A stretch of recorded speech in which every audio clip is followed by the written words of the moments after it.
Há 100 anos, o Brasil vivia uma época de profundas transformações culturais, sociais e tecnológicas. Na década de 1920, a sociedade brasileira começou a se urbanizar rapidamente, impulsionado pela industrialização e migração do campo para as cidades, principalmente nas capitais como Rio de Janeiro e São Paulo. Veja agora os principais acontecimentos dessa época, como educação, cultura e tecnologia. Se liga!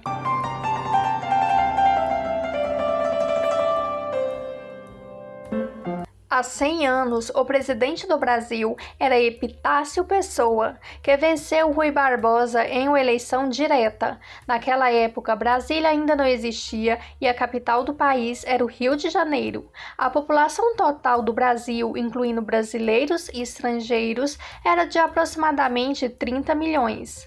A moeda em circulação era o réis, criado no século XIX, então não é possível fazer uma comparação exata com a moeda atual.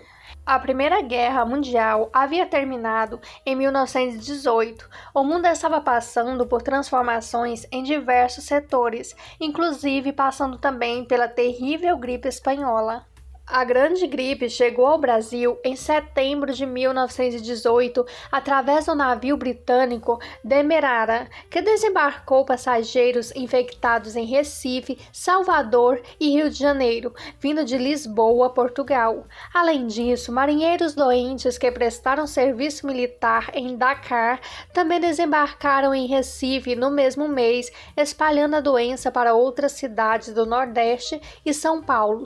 Poucas semanas depois, a cultura, influenciada pelo movimento modernista, estava em ebulição, com artistas como Tarsílio do Amaral, Oswaldo de Andrade e Mário de Andrade, buscando uma expressão genuinamente brasileira nas artes. Em 1920, a moda no Brasil seguia tendências semelhantes à moda internacional, mas com algumas influências locais.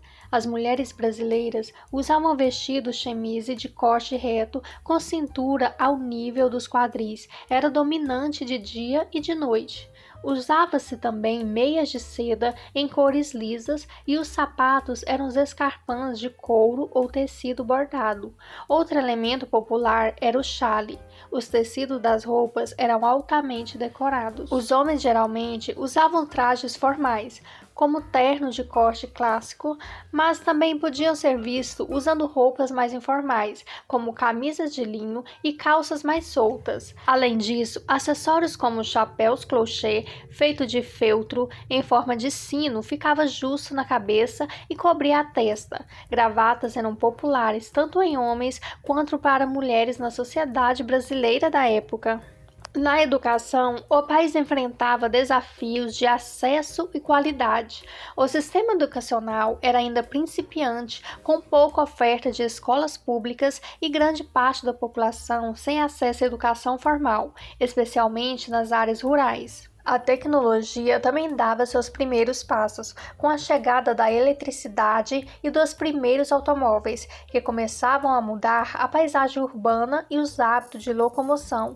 Em 1924, no Brasil, os carros estavam começando a se popularizar, mas ainda era um luxo acessível apenas para uma parcela da população, principalmente nas áreas urbanas mais desenvolvidas, como Rio de Janeiro e São Paulo. O transporte ainda dependia muito de meios mais tradicionais como cavalos e bondes.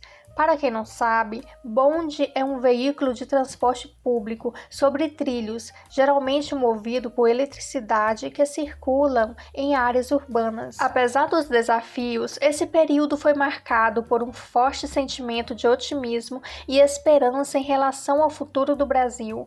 O país estava em processo de construção de sua identidade nacional e de sua posição no cenário internacional, buscando se firmar como uma nação moderna. Obrigada por nos acompanhar em mais um vídeo. Curte, comente, compartilhe para dar aquela força ao canal.